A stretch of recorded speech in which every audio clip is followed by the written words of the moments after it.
Сәлем достар, біз бүгін осындай корсеттің иығымен, алдыңғы мастер-класста біз иықсыз корсет тіккен болатынбыз. Енді осы жолы иығын салып тігіп выкройкасын көрсететін боламыз. Каналға жазылуды ұмытпаймыз. Біз міне қағаз алып аламыз, осындай. Сосын бізде 44 размер, обхват груди бізде 87 сантиметр. Обхват талии 65 сантиметр. Сол 87 сантиметрді екіге бөліп аламыз. 43-та 5 сантиметр болады. Сол 43-та 5 сантиметрімізді сызамыз. Сіз енді любой обхват грудиді екіге бөліп, осылай өз өлшеміңізді сызып алсаңыздар болады. Мен бәрін пошагово көрсетемін. Анық, любой размерге жасап алуға болады. Осының қақ ортасынан 22 сантиметрді белгілейміз. Төменге қарай 43 сантиметр белгілейміз. Мына көлденең бізде 43-та 5 сантиметр, обхват грудиді екіге бөлгендегі, оның қақ ортасы где-то 22 сантиметр белгілеп тұрмын. 22 сантиметрден төменге қарай 43 сантиметрді белгілейміз. Биіктігі 43 сантиметр болады сол кезде. Достар, каналға жазылуды ұмытпаймыз. Лайк басып, комментарий жазып, пікірлеріңізді білдіріп отырыңыздар. Міне, енді біз иығымызды, өзіңіздің иығыңызды өлшейсіз. Менде 36 сантиметр иық, оны екіге бөлгенде 18 сантиметр болады. Мына шетінде төменге қарай 43 сантиметр қылып сызып қою керек. Біткен жері. Иығымыз бізде 36 сантиметр болды. Сіз өз иығыңызды екіге бөлесіз. Менде 36 сантиметр, оны екіге бөлгенде 18 сантиметр. Сол 18 сантиметрді белгілеп, төменге қарай 22 сантиметр сызамыз. Бұл бізде линия проймы болады, высота проймы болады. Көлденен сосын осылай сызық сызып аламыз. Міне 22 сантиметр жазып қойып жатырмын. Енді мына аралық бізде иық 18 сантиметр. Енді қараңыздар, енді сізде егер өзіңіздің базовый лекалыңыз болса, сол базовый лекалыны ойыстып қағазға бастырып алсаңыз болады. Болмаса, осылай менімен қоса бірге осылай сызып алсаңыздар болады. Мен қазір міне, мысалы, біздің мойын ойындымыз болса, базовый лекалы былай келтіріп сызып жатырмын. Сосын міне мынау артқы жақтың мойын ойындысы, міне осындай болады. Егер базовый лекалыңыз болса, өйстіп бастыра қоясыздар. Иықтан жоғары қарай 3 сантиметр түсіп, иықтың линиясын сызамыз. Міне осындай ғой, міне базовый лекалы. Сіз енді өз өлшеміңізді өлшейсіз. Міне осы жерден қақ ортасы где-то 9 сантиметр. 9 сантиметрді белгілеп, ширина груди есептейміз. Бізде бұл 16 сантиметр бізде. Сол 16 сантиметр арт жағынан 0,07-1 сантиметрге дейін осылай белгілеп қойсаңыз болады арт жағынан.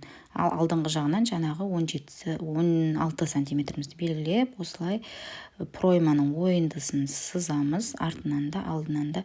Артқы жақтікі бізде 0,7-0,5-1 сантиметрге дейін сызып қоясыздар осылай. Сосын астынан мына осы екі аралық 22 сантиметр, мына артқы жағының екі аралығы 21,5 сантиметр болды. Енді астыңғы жағынан біз 2 сантиметрге көтеріліп, жоғарысынан санағанда 20 сантиметр, астынан 2 сантиметр көтерілеміз. Осылай линия сызамыз. Бұл біздің корсетіміздің алдыңғы жағы. Енді выше қылам чуть-чуть десеңіздер де болады. Енді сосын 9,5 сантиметрді белгілейміз, төменге қарай сызық сызамыз. Міне осы екі аралық 9,5 сантиметр. Сіздер енді чуть выше қылам десеңіздер де болады. Мына жаңағы берілген жерден 3 сантиметр тағы жанға сызық белгілеп қоямыз. 3 сантиметр. Міне проймадан 1 сантиметрді белгілейміз. Сосын лямкамыздың ширинасын белгілеп аламыз. Біз енді 3 сантиметр деп алдық. Міне осылай. енді өз өлшемдеріңізбен өз қалауларыңызша өзгертсеңіздер болады. Осындай линейка болса линейкамен, болмаса қолмен да сыза беріңіздер, еш қиындығы жоқ. Міне енді мына лямкамыздың бітетін жерінен міне осы екі аралықты біз қосамыз да бүйтіп пішінін келтіріп осылай сызып қоямыз. Міне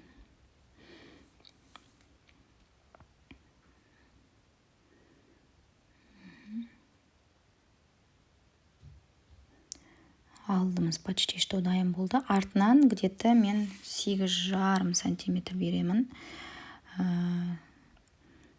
8,5 сантиметр бергім келіп тұр. Енді 10-11 сантиметрге дейін берсеңіздер болады, өз қалауларыңызша өзгертсеңіз болады. Енді мен бұл жерде 8,5 сантиметр беріп, тағы қосымша 3 сантиметрді белгіледім осылай. Дәл алдыңғыдағыдай жаңағы 1 сантиметрімізді кемітеміз иықтан. Сосын осындай линейкамен жүргізіп шығамыз. Сосын жаңағы лямкамыз бізде 3 сантиметр болды. Сол 3 сантиметрді белгілеп, міне жазып қойып жатырмын. Осы нүктені жаңағы берген 3 сантиметр белгіледік қой, соған қосамыз осылай. Сосын дәл алдындағыдай қылып осылай пішінін келтіреміз. Осылай болады.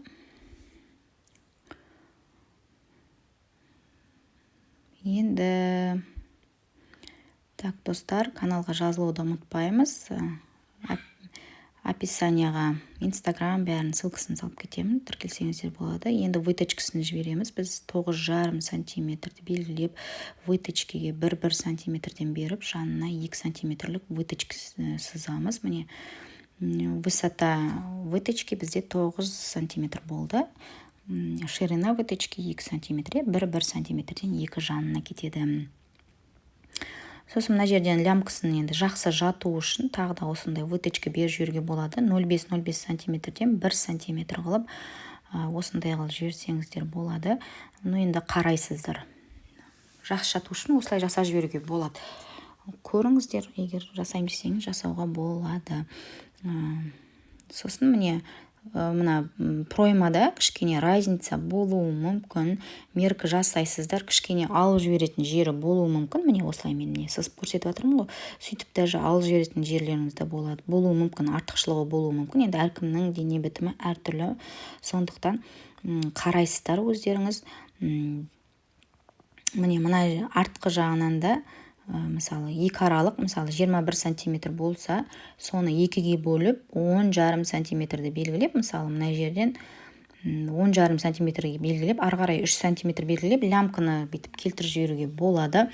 Енді өз қалауларыңызша өзгертсеңіздер болады. Қарайсыздар енді. Неше түрлі қылып өзгертуге болады. Солай да жасасаңыздар болады. Сосын мына артқы жақтың да проймасынан алып жіберетін жері болуы мүмкін. Оны примерка барысында белгілі болады.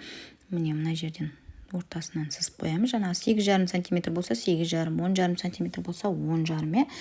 Қарайсыздар, мына бірінші, екінші, үшінші, төртінші детальді белгілеп қоямыз. Жоғары жағына стрелкасын белгілейміз. Осылай шатаспасы үшін міндетті түрде керек. Астыңғы жағы енді бізде бірінші каналда корсеттіктік қой. Дәл сондай бізде обхват груди 87 сантиметр болса, обхват талии 65 сантиметр. Сол 87 сантиметрден 65 сантиметрді аласыз. Сол кезде қаншалықты разница болып тұрады, соны выточке беріп тастайсыз. Ал қазір біз астыңғы жағын белгілеп алайық. Астыңғы жағынан 5 сантиметрді көтереміз. Бірінші соны белгілеп алайық. Міне сосын мына алдын корсеттің алдыңғы жағын мысалы 2 сантиметр беріп осылай қосып жіберсеңіз де болады. Неше түрлі қылып жасасаңыздар болады. Жаңағыдай сосын 5 сантиметрден былай түзеу сызық сызамыз осылай көлденен. Осылай. Жаңағы біз жоғарыдан төменге қарай 43 сантиметрді белгіледік қой. Сол 43 сантиметрді төменгі жақтан 43 сантиметрден 5 сантиметр көтеріп, осылай жаңағы обхват грудиден обхват талийді алып тастаймыз дедік. Сондағы разница шыққан разницаны осылай выточкеге беріп жібереміз. Бізде выточка 2 сантиметрден мына жерлерін каналымда бар, тағы да бір осының алдында корсет тіккен болатынбыз, содан қарап жіберсеңіздер болады. Міне алдын енді выточка келгесін, енді мындай болуы да мүмкін, келтіресіздер. Мындай қылып 3 қылып жасасаңыздар болады.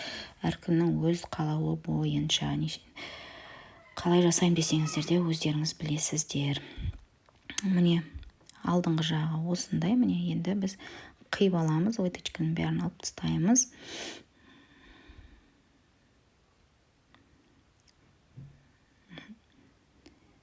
Бұл жолы мен тігілу барысын көрсетпеймін, себебі алдында корсеттің тігілу барысын көрсеткенмін, содан қарап алсаңыздар болады. Мен қазір тек выкройкасын ғана көрсетіп жатырмын. Ешқандай айырмашылық жоқ, оны қайта-қайта көрсетудің қажеті жоқ деп ойлаймын. Міне белгілеп алдық, 4 деталь шықты, міне лямкасымен. Енді сіздер тігілу барысын сол корсеттен қарасаңыздар болады. Міне алып тастайтын жер болса алып тастай қоясыздар. Сосын егер бейкімен қаптайтын болсаңыздар, жоғары жағынан лямкасіне жоғары жағына қалдырмайсыздар тігіске, ал екі жанынан 1-1,5 сантиметрге шовқа қалдырасыздар. Шовқа қалдырасыздар, сосын жаңа косточкасын саласыздар, ригелинін саласыздар, мына екі жанына ғана қалдырасыздар, төбе жағына қалдырмайсыздар. Егер подкладка салам десеңіз, міндетті түрде төбе жағынан да, лямкасына да, барлық жағынан да 1-1,5 сантиметр, жанынан 1-1,5 сантиметр сөйтіп қалдырасыздар. Рахмет, менімен соңына дейін болғандарыңыз үшін. Алар пайдаңыз көп болсын. Міне каналда, мысалы, бірінші корсет осындай түрі болған болатын. Осыны тоже выкройкасын, тігілу барысын барлығын көрсеткен болатынмын. Енді осы жолы мен тек выкройкасын ғана көрсетіп тұрмын ғой. Егер тігілу барысы керек болса, осы корсеттің да ссылкасын описанияға салып кетем. Өтіп қарасаңыздар болады. Рахмет, достар.